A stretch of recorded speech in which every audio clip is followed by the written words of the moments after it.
안녕하세요. 책 읽어주는 편안한 엄마입니다.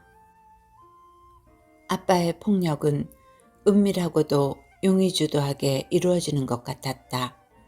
사람들에게 드러내지 않으려는 의도가 깔린 거라 짐작했다. 새엄마는 생기 넘치던 얼굴이 날이 갈수록 가뭄에 시루 죽은 쿠마토 줄기처럼 시들해져 갔다. 쿠마토란 검정색 토마토 종류입니다. 정정화 지음 쿠마토. 현관에 들어섰을 때 새엄마는 달력 앞에 서 있었다. 내가 들어서는 소리에 흠칫 놀라며 장식장 위에 슬그머니 무언가를 놓았다. 비밀을 들킨 사람처럼 눈빛이 흔들렸다.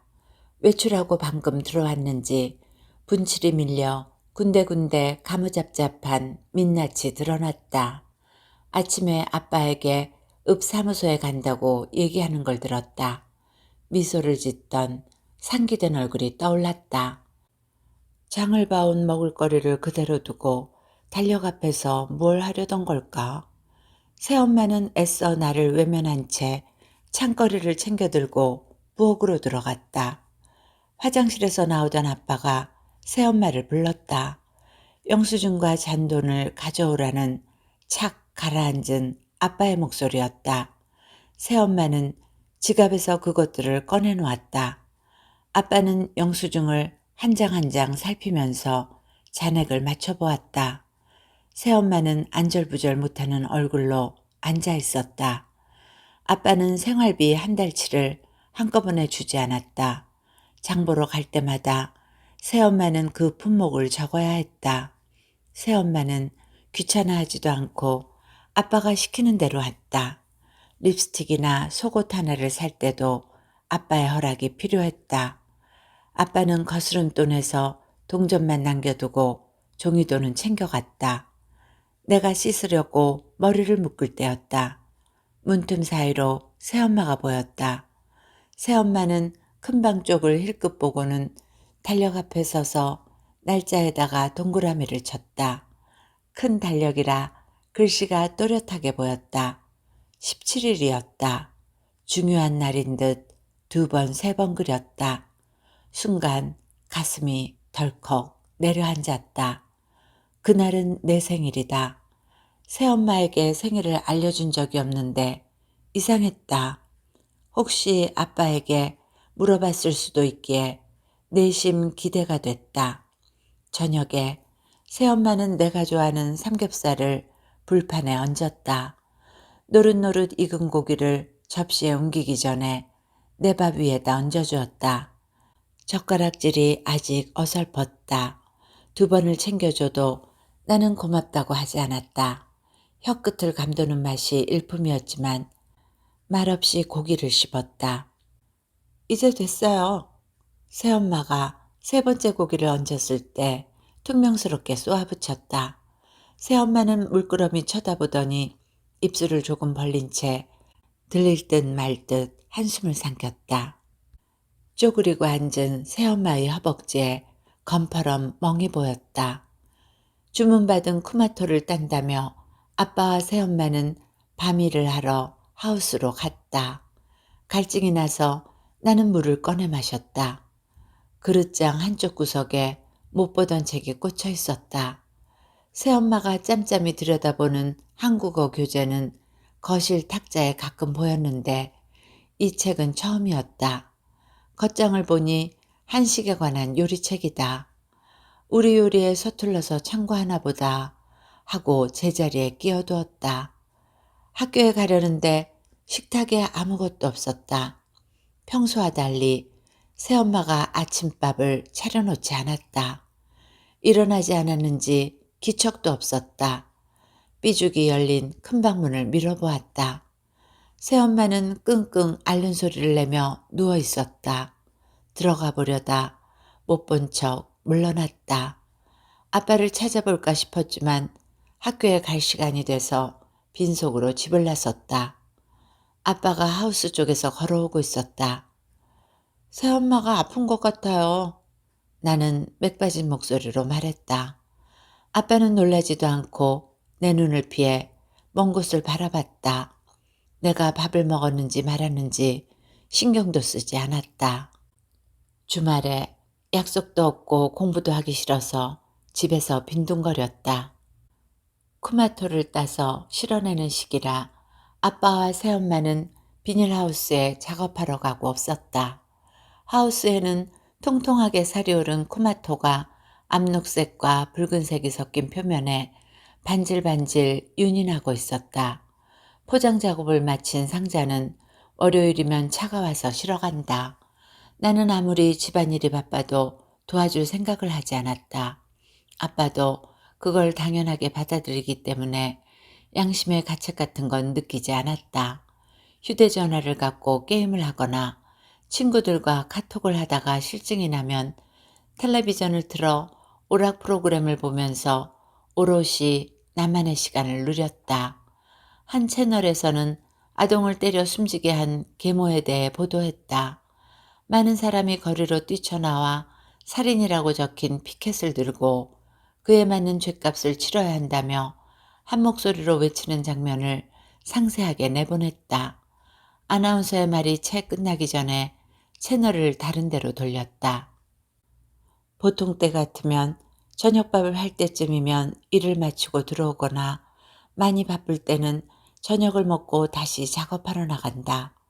오늘은 날이 어둑해지고 있는데도 소식이 간감했다. 배도 고프고 궁금하기도 해서 집 옆에 있는 하우스로 발걸음을 옮겼다. 집은 길 쪽에 가깝게 있고 하우스는 집 안쪽으로 쑥 들어간 곳에 자리하고 있다. 어둠이 깔린 허공 아래로 하우스 안에서 희미하게 불빛이 새어나왔다. 침침한 어둠에 에워싸여 금방이라도 흰빛 하우스가 검게 물들 것 같이 보였다. 아빠는 문단속을 철저히 하는 편이다. 엄마가 집을 떠난 후에 아빠는 철물점에서 자물통을 사다 걸었다. 오늘은 하우스 문고리에 무쇠 자물통이 한쪽이 벌어진 채로 매달려 있었다. 문을 여는데 괴성이 들렸다. 나는 그 자리에 멈춰섰다. 새엄마는 제대로 알아듣기 힘든 바다 건너 고향 땅에서 쓰던 말을 내뱉었다. 다급하거나 화가 날 때면 주문을 걸듯 낯선 말이 튀어나왔다. 새엄마가 지르는 소리는 짐승이 앓는 소리 같았다. 아빠의 얼굴이 비행기를 만들다가 구겨버린 종이장처럼 일그러졌다. 나는 심장이 떨려 차마 들어가지 못하고 그 자리에 굳어 있었다. 검고 깡마른 몸을 주먹질하던 아빠는 장화를 신은 채 새엄마의 배를 짓밟았다. 얇은 피부에 상처가 날 것 같아 아슬아슬했다. 새엄마를 때리는 사람은 평소에 내가 알던 아빠가 아니라 무시무시한 괴물 같았다. 날카로운 비명이 비닐하우스 속으로 퍼져나갔다. 하우스 안은 터널처럼 길고 답답해 보였다. 쿠마토도 일제히 숨을 죽이고 겁에 질려 웅크리고 있는 듯했다.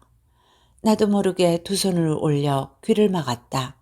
새엄마가 잘못될지도 모른다는 불안감이 몰려왔다. 당장 달려가서 아빠를 떼어놓고 싶은 마음이 있었지만 몸은 쉽사리 나아가지지 않았다. 아이들이 내 피부가 검은 편이라고 하다가도 새엄마와 함께 있을 땐 야릇한 미소를 띠던 모습이 떠올라서다. 새엄마만 없다면 나는 거리낄 게 없다. 엄마의 빈자리는 그전에도 있었기에 참을 만하다. 고통 속에 있지 말고 새엄마가 집을 떠나기를 마음속으로 빌었다. 새엄마의 비명은 얇은 비닐 차단막을 뚫지 못하고 하우스 안을 휘돌았다. 그 소리는 점점 커졌지만 이내 어둑한 터널 속으로 사그라졌다. 네가 그놈이랑 눈 맞았다는 거 내가 알아, 이 환양년. 그만, 이제 그만해. 새엄마의 울음 섞인 원망이 이어졌다. 나를 낳아준 엄마는 하우스를 찾아온 낯선 사내를 따라갔다. 게다가 수익금을 모아둔 통장까지 챙겨서 가버린 것이다. 그 뒤 아빠는 확실하게 드러난 사실도 몇 번씩 캐묻고 다짐을 받았다. 사내가 걸터앉았던 평상을 쳐다보면 아빠의 광기가 도지곤 했다. 새엄마는 동네 사람 모두에게 싹싹하고 친절하게 대했는데도 이웃 아저씨와 대화라도 나눈 날이면 새엄마에게 눈을 부라렸다. 다른 사람을 보고 웃는 것이 큰 죄가 되는지는 그때 처음 알았다. 아빠는 새엄마가 눈을 맞추고 얘기하는 사소한 일에도 오만상을 찌푸렸다. 새엄마의 몸짓 하나하나에 감시 카메라를 작동시키고 질투를 하고 의심의 눈초리를 보냈다. 새엄마를 때리는 장소가 집이었으면 나는 더 힘들었을 것이다. 내 눈치를 보는 건지 몰라도 안 좋은 일이 있으면 새엄마를 하우스로 불러냈다. 하루는 새엄마가 안 가려고 미적거렸는데 그때는 손목을 잡아채어 강제로 데리고 갔다. 한동안 아빠가 새엄마를 때린다는 사실을 알지 못했다. 두 사람이 내게는 비밀로 했다. 새엄마가 나와 단둘이 있을 때 아빠 얘기를 해줬다. 아빠가 하우스에서 때린다면서 무섭다는 말을 했다. 새엄마는 13살 난 내게 도움을 청하는 거였다. 공포에 질려 커다래진 새엄마의 눈동자를 보면서 나는 아빠의 폭행이 옳지 않다는 생각을 했고 창피해서 숨고 싶었다.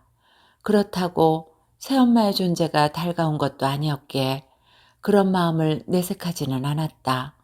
새엄마에게 도망가라며 은근슬쩍 속마음을 드러냈다. 새엄마는 나를 빤히 쳐다보더니 휴 하며 긴 한숨을 뿜어댔다. 어디로 가? 간절함이 묻어나는 목소리로 되레 내게 물었다. 처음 올 때보다 피부가 푸석푸석하고 눈 주위는 푹 꺼져 눈알이 튀어나온 모습이었다. 나는 입을 다물었다. 마음이 약해지고 싶지 않았고 뾰족한 대안도 없었다. 문을 열고 밭 사이에 난 고랑에 바짝 엎드렸다. 무성하게 자란 쿠마토가 나를 가려주었다. 아빠가 새엄마를 때리는 건 정말 이해할 수 없었다. 충분히 말로 할 수 있는 일이었다. 새엄마는 우리말을 잘하는 편이었다. 아빠도 그렇지만 일방적으로 맞고 있는 새엄마도 한심해 보였다. 힘으로 안 되면 어떻게든 도망칠 생각을 하면 될 텐데 그러지 않았다. 그놈 만났지. 아빠의 우격다짐에 새엄마는 아니라고 악을 썼다. 솔직히 말하면 용서해 준다니까. 아빠는 얼굴을 한결 부드럽게 해서 말했다. 새엄마는 입을 꼭 다물었다. 딱딱하게 굳은 얼굴이었다. 처음 우리 집에 왔을 때 꿈에 젖은 표정에다 매끈하던 얼굴이 떠올랐다. 엄마가 집을 나간 지 1년이 지난 어느 날 아빠가 얼굴이 구릿빛인 여자를 데리고 왔다. 아빠의 큰 입은 길게 찢어져 귀에 걸려 있었다.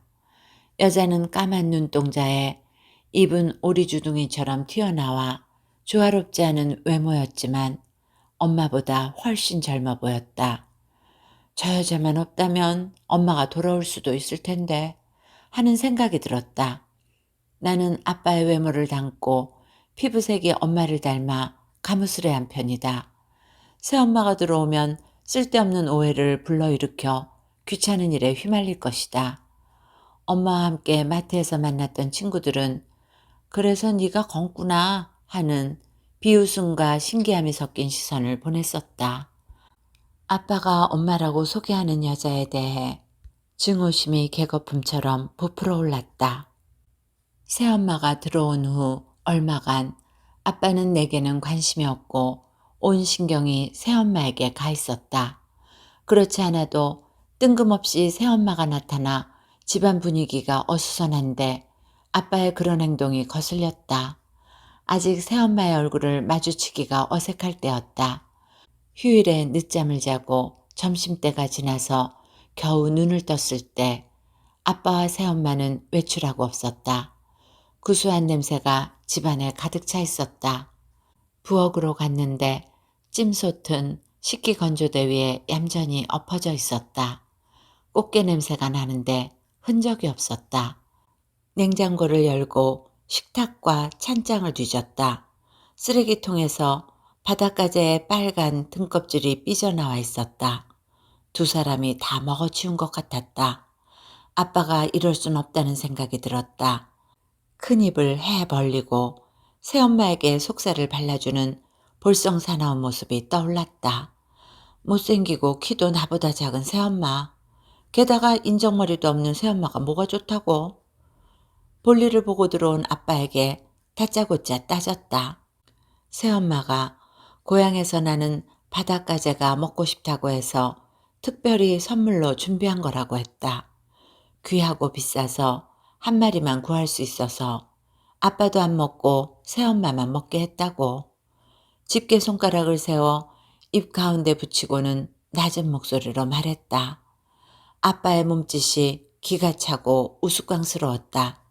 귀한 건 맞는 말인지 몰라도 비싸다는 말은 아빠의 기준이 아닌지 의심스러웠다. 엄마의 빈자리를 떡하니 차지한 새엄마는 처음부터 내 속을 긁어놓았다. 하루는 내가 들어오는지도 모른 채 두 사람이 부엌에서 밥을 먹던 중에 껴안고 있었다.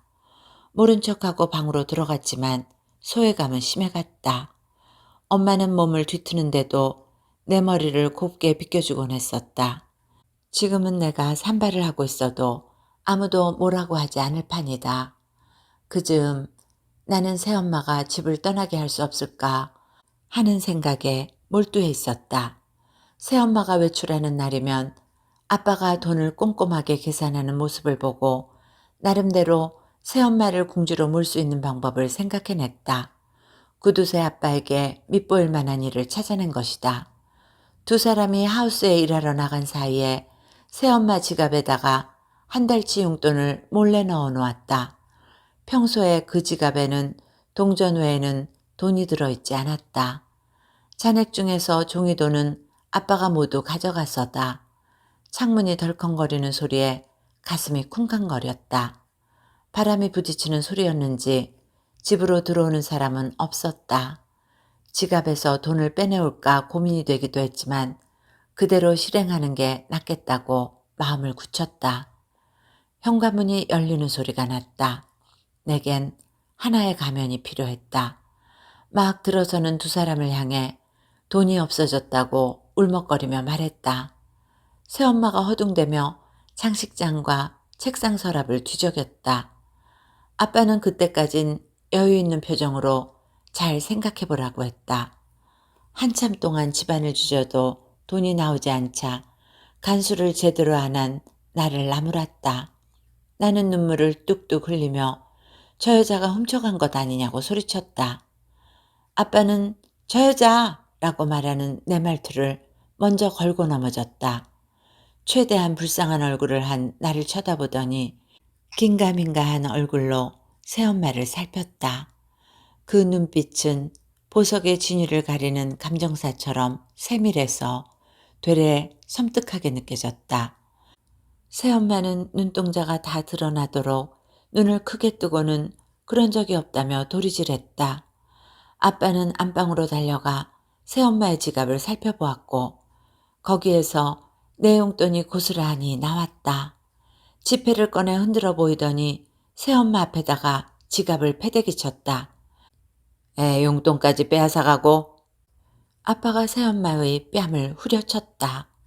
새엄마의 눈가가 부어올랐다.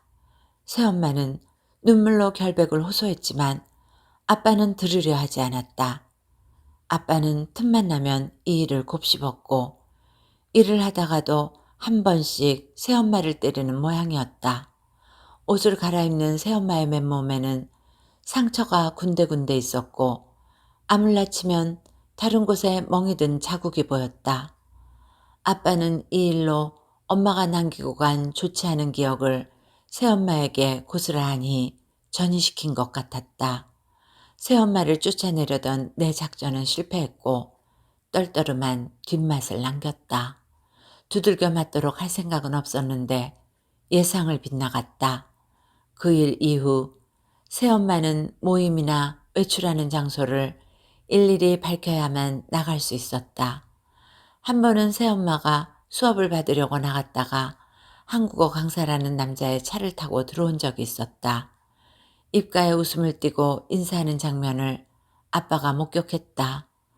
왜 그 차를 타고 왔느냐는 아빠의 말에 새엄마는 다른 친구들도 태워주는 길에 같이 타고 왔다고 했다. 아빠는 심각한 얼굴로 새엄마를 하우스로 끌고 갔다. 그 뒤로 아빠의 폭력은 잦아졌고 의심의 눈초리는 매서워져 갔다. 아빠의 그런 행동에 찬성하는 것은 아니었지만 나는 입을 다듬으로써 동조를 한 셈이다. 전화비 많이 나오니까 고향에 전화하지 마. 너무해요. 쓸데없이 강자는 뭐하러 이것저것 듣는다고 싸돌아다녀. 정리하고 집안일이나 해. 그것만은. 입 닫아. 아빠는 엄마에게 무얼 하고 살라는 건지 이것도 하지 마라, 저것도 하지 말라고 요구했다. 새엄마는 울고 있었다. 저러면서 함께 사는 게 이상했다. 두 사람이 늘 불행해 보이는 건 아니었다. 아빠와 새엄마가 부엌에서 껴안고 있던 때처럼 깨소금이 쏟아지는 시간이 있기는 했다. 두어 달 전에 있었던 일이다. 아침에 일어나니 식탁에 밥은 차려져 있는데 두 사람은 보이지 않았다. 친구들과 영화를 보고 쇼핑을 하러 가기로 약속된 날이었다. 용돈이 떨어져 아빠에게 애교를 부려서 타갈 생각이었는데 집안에 아빠가 없었다. 바쁜 마음에 세수도 안 하고 잠옷 차림으로 하우스로 달려갔다. 하우스의 문은 활짝 열린 채 버팀목으로 받쳐져 있었다. 아침 햇살이 퍼져 열기가 차올라 있었다. 두업 냄새가 훅 끼쳤다. 햇살이 하우스 안을 환하게 비추었다. 비닐 천장에는 물방울이 맺혀 있었다. 빛이 비닐을 뚫고 들어오면서 투명한 수정을 주렁주렁 매달고 있는 것처럼 영롱했다. 녹색 이파리는 잎을 한껏 펼친 채 빛을 머금고 있었고 사이사이 노란 꽃잎을 활짝 벌리고 있었다. 아빠와 새엄마는 일렬로 늘어선 토마토 줄기를 사이에 두고 양쪽 고랑에 서서 마주보는 자세로 작업을 했다. 토마토꽃 속에다가 붓질을 하고 있었다. 샛노란 꽃술에 붙은 꽃가루를 문질러주는 일로 열매를 맺는 데 도움을 주는 수분 작업이다. 화가가 그림을 그리는 모습처럼 새엄마의 동작은 섬세하고도 우아했다. 일하다가 눈이 마주치면 마주보고 웃고 숨바꼭질하듯 새엄마는 다음 토마토 쪽으로 자리를 옮겼다. 새엄마가 일할 때 입곤 하던 복사뼈까지 내려오는 긴 치마와 가느다란 목이 보기 좋게 드러나는 꽃무늬가 그려진 붉은색 라운드 티셔츠는 잘 어울렸다. 까무잡잡한 피부는 빛이 났고 잇몸이 드러나게 활짝 웃는 모습은 매혹적이기까지 했다. 아빠를 바라보는 새엄마의 얼굴에는 존경심을 담고 있는 듯 느껴졌다. 아빠 역시 여유가 넘치는 얼굴로 붓질을 했다. 잠시 일손을 멈추더니 토마토 장가지를 흔들면서 새엄마에게 장난을 걸었다. 몸은 최대로 낮추고 손만 가지를 잡은 채 없는 척하는 것이었다. 하는 짓이 유치해서 못 봐줄 지경이었다. 더욱이 엄마의 자리를 차지한 사람에 대해 내가 예쁘다고 느끼는 것은 죄를 짓는 일인 것 같았다. 그날 아빠의 모습과 지금 새엄마를 대하는 모습은 너무나 대조적이어서 나는 종잡을 수 없는 혼란 속으로 빠져들었다. 아빠는 평소에 온순한 얼굴을 하고 있었지만 사나운 괴물 한 마리를 가슴에 품고 있는 듯했다. 한 가지 특이하다고 할 만한 일은 아빠가 엄마를 때리는 데에는 어떤 규칙 같은 게 있다는 점이었다. 처음에 뺨을 때린 이후로 얼굴에는 손을 대지 않았다. 옷에 감춰진 부분은 멍이 들어 흉측해 보였지만 얼굴만은 깨끗했다. 아빠의 폭력은 은밀하고도 용의주도하게 이루어지는 것 같았다. 사람들에게 드러내지 않으려는 의도가 깔린 거라 짐작했다. 새엄마는 생기 넘치던 얼굴이 날이 갈수록 가뭄에 시루 죽은 쿠마토 줄기처럼 시들해져 갔다. 그런 고통을 당하면서도 왜 도망을 가지 않는지 모르겠다. 빨리 이 지루한 전쟁을 끝내고 싶은데 새엄마는 꿈쩍도 하지 않는다. 그뿐만 아니라 끼니 때마다 아빠와 내게 밥을 해주고 하우스에서 쿠마토를 가꾸는데 정성을 다한다. 새엄마는 하늘에서 내려온 천사인지도 모른다. 새엄마의 울음은 밖으로 빠져나가지 못하고 하우스 안을 맴돌았다. 길과 한참 떨어진 곳, 안과 밖이 단절된 곳에서 그 소리는 공허했다. 쿠마토를 담은 상자 수십 개가 입구 쪽에 쌓여 있었다. 아빠는 쿠마토 꽃잎을 뜯어 질근질근 씹으며 뿌리째 뽑아들고 새엄마에게 매질을 했다. 시커먼 흙덩이가 새엄마의 몸으로 주르륵 소리를 내며 떨어졌다. 새엄마는 몸을 움츠리더니 눈을 감았다. 아빠가 소인 왕국의 거인처럼 커 보였다. 난쟁이 새엄마는 백가죽이 들어갔다 나왔다 하면서 거무스레한 배를 드러낸 채로 모로 누워 있었다. 두 손을 얼굴 쪽으로 모으고 새우처럼 등을 웅크린 자세였다. 긴 머리는 제멋대로 헝클어져 오래 쓴 먼지떨이처럼 부풀어 있었다. 신음 섞인 울음이 이어지고 아빠는 기계적으로 같은 동작을 반복했다. 무엇이 아빠를 저토록 화나게 한 건지 모르지만 힘을 무기 삼아 휘두르는 폭력에 대해 반항심이 생겼다. 아빠가 물을 틀더니 호스를 새엄마에게 들이대 얼굴에다가 뿌렸다. 새엄마는 기침을 하다가 구역질을 했다. 아빠는 호스를 놓고 새엄마의 머리채를 자꾸 흔들었다. 엄마의 코에서 선혈이 쏟아졌다. 피와 물이 섞여 턱 밑으로 흘렀다. 더는 참을 수가 없어 나는 두 사람을 향해 무조건 달려갔다. 쿠마토 상자를 엎질렀다. 잘 익은 쿠마토가 고랑을 타고 쏟아져 나뒹굴었다. 이런 건 해서 뭐해? 내 고함에 아빠가 동작을 멈추고 사나운 얼굴로 나를 쳐다봤다. 나는 더 큰 소리를 질렀다. 이게 사람 사는 집이야? 쿠마토를 손에 닿는 대로 집어 아빠를 향해 던졌다. 아빠의 옷에 쿠마토가 터져서 검붉은 피처럼 뚝뚝 흘러내렸다. 씩씩거리며 던지던 나는 미끄러져 엎어졌다. 쿠마토 더미에 얼굴이 처박혔다. 쿠마토가 터져 찝찝한 액이 얼굴을 타고 내렸다. 쿠마토에서 비릿한 피냄새가 났다. 고개를 들었을 때 아빠는 아무 일도 없었다는 듯 수도를 잠그고 성한 쿠마토를 주섬주섬 상자에 담았다. 새엄마는 흐르는 코피를 앞치마로 막고 있었다. 밖으로 뛰쳐나와 집으로 내달렸다. 축축하게 젖은 난방을 벗어 방바닥에 내동댕이 쳤다. 불을 끄고 이불을 뒤집어 썼다. 어떻게 해야 할지 방법을 알 수 없었다. 경찰에 신고할까 하는 생각까지 들었다. 새엄마가 위험할 수도 있다는, 저러다 죽을 수도 있다는 불길한 예감이 스치고 지나갔다.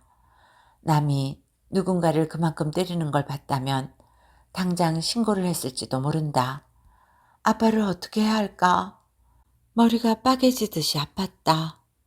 조금 뒤에 현관문이 열리는 소리가 났다. 아빠가 거친 숨을 몰아쉬며 먼저 들어왔다. 화장실에 물 흐르는 소리가 한참 나더니 큰 방으로 갔다. 조금 뒤에 새엄마가 들어오는 기척이 느껴졌다. 다리를 절룩거리는지 발걸음 소리가 일정하지 않았다. 한쪽 발을 짚는 소리가 크게 나고 다른 쪽 발소리는 거의 나지 않았다.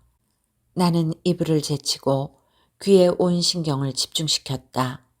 한동안 조용하더니 새엄마의 흐느낌이 들려왔다. 큰 방문이 열리는 소리가 났다. 아빠가 다시 새엄마와 싸울까봐 지진이 난 것처럼 심장이 요동치기 시작했다. 미워서 당신을 때린 건 아니야. 아빠는 낮은 목소리로 말했다. 말도 안 되는 소리였지만 얼마 지나지 않아 새엄마는 거짓말처럼 울음을 그쳤다. 보통 때는 아빠와 함께 방에 들어가서 자는데 소파에 남아 있었다. 우리 가족은 한 지붕 밑에 있었지만 각자 벽을 사이에 두고 외로운 밤을 맞았다. 창가에 부딪히는 빗소리에 잠을 깼다. 바람이 귀신 소리를 내며 불어닥쳤다. 새엄마의 우는 소리가 다시 들려왔다. 빗소리를 잘못 들었는지 몰라서 귀를 기울였다. 들리듯 말듯 안으로 삼키는 울음이 빗소리와 뒤섞여 문틈새로 새어들어왔다. 비는 점점 거세지고 울음은 빗소리보다 커졌다가 작아졌다가를 거듭했다. 이렇게 비가 많이 왔다. 새엄마가 딱 한 번 나를 마중 나왔던 그날도 내가 탄 버스가 정류장에 도착했을 때 새엄마는 부스 안에 서 있었다. 내 노란 우산을 한 손에 쥐고 분홍색 우산은 접어들고선 나를 기다리는 듯 했다. 부스 안의 새엄마는 나를 못 보고 버스 안에 나는 새엄마를 보고 있었다. 기다리는 사람의 얼굴은 저럴 거라는 생각도 잠시. 옆에선 친구들을 곁눈질했다. 친구 둘과 함께 집으로 오는 길이었다. 친구들 뒤에 서 있던 나는 뒷문 쪽으로 나아갔다. 친구들 앞에 서 있다가 버스 문이 열리자마자 뛰어내렸다. 새엄마는 활짝 웃으며 우산을 내미는 자세로 내 쪽으로 움직였다. 나는 새엄마를 못 본 척하고 달렸다. 에리야! 친구들은 영문을 모르고 내 이름을 불러댔다. 굵은 빗줄기가 온몸을 타고 흘렀지만 아랑곳하지 않았다. 얼마나 용을 써서 뛰었던지 숨이 차올라 가슴이 아팠다. 대문 앞에 서니 머리에서 빗물이 떨어졌다. 새엄마가 헐떡거리며 뒤따라왔다. 나는 입술을 꽉 깨물며 정색을 했다. 창피하게 왜 나왔어요? 새엄마는 머리카락이 흠뻑 젖어 있었고 옷이 빗물에 젖어 속옷이 그대로 비쳤다. 속눈썹에까지 빗방울이 묻어 있었다. 비 맞을까봐. 새엄마의 까맣게 빛나는 눈에서 물방울이 뚝 떨어졌다. 눈에서 별이 하나 떨어지는 것 같았다. 나는 반짝이는 눈을 보고는 하고 싶은 말을 삼켰다. 다시는 마중 나오지 마세요. 그날 새엄마의 눈빛처럼 꾹꾹 눌러 터져나오는 울음이 왜 그렇게 구슬프게 느껴지는지 뛰어나가 달래주고 싶은 충동이 일었다. 엄마라고 불러주면 새엄마가 웃을까? 하는 엉뚱한 생각이 들었다. 하지만 내 몸은 침대 위에서 꼼짝도 하지 않았다. 끊어질 듯 끊어지지 않는 새엄마의 울음소리는 밤새 이어졌다. 창을 두드리는 빗소리도 커졌다가 작아졌다가 하며 줄곧 내렸다. 평소보다 캄캄한 어둠이 꿈쩍 않는 내 몸을 무겁게 내리눌렀다. 새엄마는 부엌에서 음식을 만들고 있었다. 무슨 요리를 하는지 칼을 들고 통통거리는 소리를 냈다. 평소에도 틈이 날 때면 야채를 꺼내놓고 썰고 볶곤 했다. 어떤 날은 찌개를 끓이고 어떤 날은 마른 반찬을 했다. 요리를 하는 순간만큼은 거기에 몰입해서 근심이 없는 얼굴이 됐다. 칼이 한순간 새엄마의 손가락을 내리칠 것처럼 보였다. 금방이라도 피가 흘러 국물에 떨어뜨릴 것 같은 아슬아슬함이 나를 덮쳤다. 케이크와 선물은 아니더라도 미역국에 내가 좋아하는 삼겹살 정도는 식탁에 차려줄 줄 알았다. 하지만 평소와 별로 달라지지 않은 반찬을 보고 적잖이 실망했다. 그러면 그렇지. 새엄마가 내 생일을 그렇게 살뜰히 챙길 리가 없지. 이런 생각을 하면서도 섭섭한 마음은 어쩔 수 없었다. 젓가락으로 밥을 깨작거리다가 식탁에 소리나게 놓았다. 새엄마는 그렇다 쳐도 아빠까지 기억을 못하는 데엔 어이가 없었다. 평소에는 내 행동 하나하나에 신경을 쓰던 새엄마는 천연덕스럽게 밥을 먹고 있었다. 삼겹살을 얹어주던 새엄마의 모습이 떠올라 약이 오를 지경이었다. 내 마음을 모르는 새엄마에 대해 속으로 욕을 했다. 기대하지 않았다면 이렇게 섭섭하지도 않을 것이었다. 하필 내 생일에 동그라미를 진하게 쳐놓을 게 뭐람? 기분이 상해 생일이라는 말을, 아니, 아무 말도 하고 싶지 않았다. 인사도 없이 가방을 메고 집을 나섰다. 아빠한테 맞아 되져라. 새엄마를 원망하며 마음속으로 저주를 퍼부어댔다.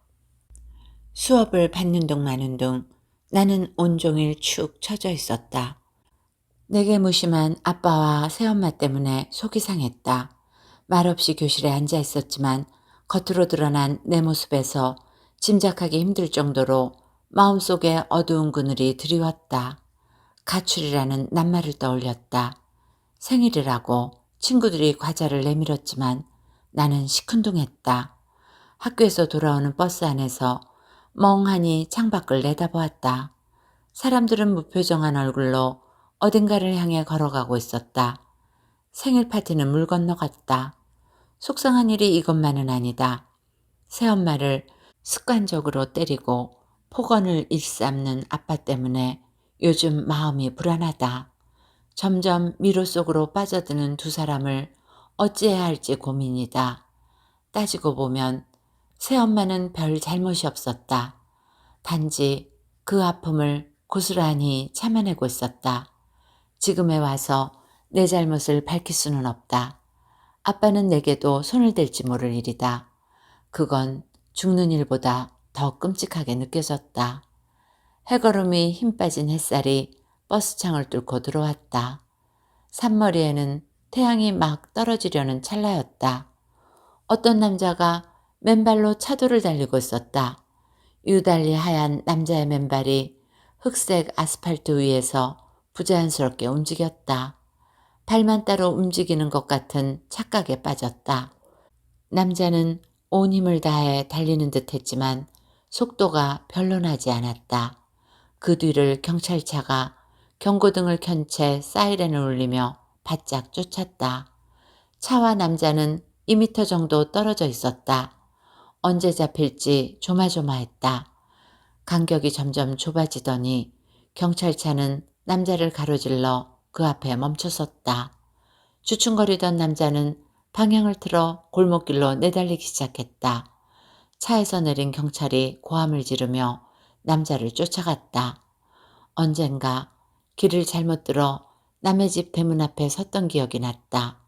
저쪽으로 곧장 가면 큰 길이 나올 거라 여겼는데 잘못 들어선 길이었다.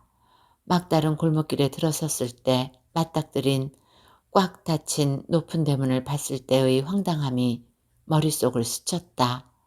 대문 끝부분에 하늘을 찌르고 있던 쇠창살 모양이 내 가슴에 꽂히는 것 같았던 그때의 통증이 되살아나 나는 안가슴을 움켜잡았다. 집에 도착했는데 새엄마가 보이지 않았다. 아빠는 눈에 핏발이 선 채로 서성댔다. 거실 창문은 박살이 나서 유리 파편이 바닥에 흩어져 있었다. 집이 아수라장이 되어 있었다. 달력에는 17일을 감싸고 있는 동그라미가 도드라져 보였다. 인연이 주민등록증 찾으러 간다고 아침에 나갔는데 집에를 안 온다. 집에 쿵쾅거리는 심장 소리를 느끼며 나는 전화기를 꺼냈다. 아빠의 폭력으로 일시적으로 몸을 피했나 싶었는데 그게 아닌 모양이었다. 전화도 불통이고. 아빠의 말은 판도라의 상자를 연 것처럼 듣지 않아야 할 말이 공기 중으로 터져나온 것처럼 공포감을 불러일으켰다. 그럴 리가 없다. 아직 엄마라고 불러보지도 못했다. 터져버릴 듯한 가슴에 손을 얹고 밖으로 뛰쳐나갔다. 산기슭에는 어둠이 내려 있었다. 마당 어디에도 새엄마의 기척은 없었다. 그동안 집을 떠나기를 얼마나 기다렸던가. 혹시나 싶은 마음에 하우스 쪽으로 갔다. 하우스 문에 걸려있던 무쇠 자물통은 땅에 떨어져 있었고 문은 활짝 열린 채였다. 쿠마토 줄기는 천장을 향해 쭉쭉 뻗어가고 있었다. 입구 쪽에서 바람이 들어와 쿠마토 여린 잎사귀가 일렁거렸다. 무성하게 자란 줄기에는 아직 설익은 푸르댕댕한 쿠마토가 오종종하게 매달려 있었다. 잘 익은 쿠마토는 모두 실려나가고 없었다. 새엄마는 상자에 담긴 쿠마토처럼 어딘가로 사라져버리고 없었다. 귀퉁이에 놓인 의자에 엄마의 빨간 앞치마가 놓여 있었다. 앞치마를 얼굴에다 댔다. 땀냄새가 났다. 먼지가 거무스레하게 묻은 앞치마에는 새엄마의 고생이 고스란히 담겨 있었다. 울퉁불퉁한 잇몸을 드러내고 웃던 새엄마가 떠올랐다. 쿠마토를 하나 따서 베어 물었다. 설익은 알갱이가 알싸하게 입안을 겉돌았다. 새엄마는 안전한 곳으로 갔는데 내 눈에는 눈물이 흘러내렸다. 새엄마를 다시 만난 건 집을 나간 지 1년쯤 지나서였다. 수업을 마치고 나오는데 새엄마가 교문 앞에서 기다리고 있었다. 많이 변한 모습에 처음엔 알아보지 못했다. 흰 바탕에 파란 꽃무늬가 새겨진 하늘거리는 블라우스에 짧은 치마를 입었는데 전보다 훨씬 세련되어 보였다. 피부도 다시 탱탱해지고 표정도 밝았다. 반가웠지만 내색하지 않았다. 새엄마는 나를 양식집으로 데리고 갔다. 쿠마토 속살 같은 잇몸을 드러내며 환하게 웃었다. 그동안 어떻게 지냈어? 그때 나는 많이 힘들었는데. 죄송해요. 잃어버렸다던 돈은 사실 제가 꾸민 일들이었어요. 알고 있었어. 다 지나간. 새엄마는 말을 끝까지 잊지 못한 채 울먹거렸다. 나도 울컥 눈물이 솟구쳤다. 새엄마는 아무런 말을 못하고 탁자를 응시하는 나를 끌어당겨 안았다. 나는 새엄마의 허리를 꼭 안았다. 새엄마에게서 잘 익은 쿠마토 냄새가 나는 것 같았다.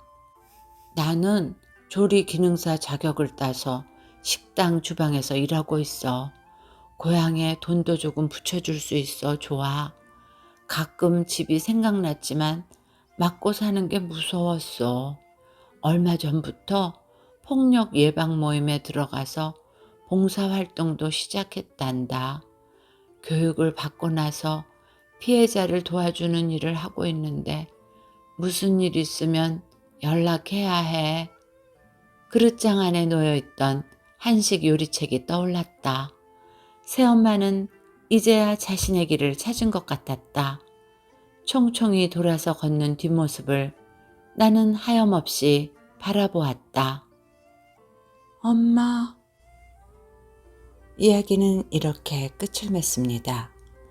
낯선 땅에 시집 와서 폭력에 노출되어 안타까운 일을 당하는 이국 여인들의 뉴스를 간간히 접하면서 어쩌면 드러나지 않은 폭력이 훨씬 많을 수도 있다는 섬뜩한 마음이 들었습니다. 정말 있어서는 안 되는 그런 일들이 말이죠. 내 삶이 소중한 만큼 타인의 삶도 소중하다는 것을 늘 염두에 두고 살아야겠죠. 의미 있는 시간이 되셨기를 바라며 모두 차별 없이 행복할 수 있었으면 하는 바람입니다. 무더운 여름 건강하게 나시고 오늘도 행복하세요.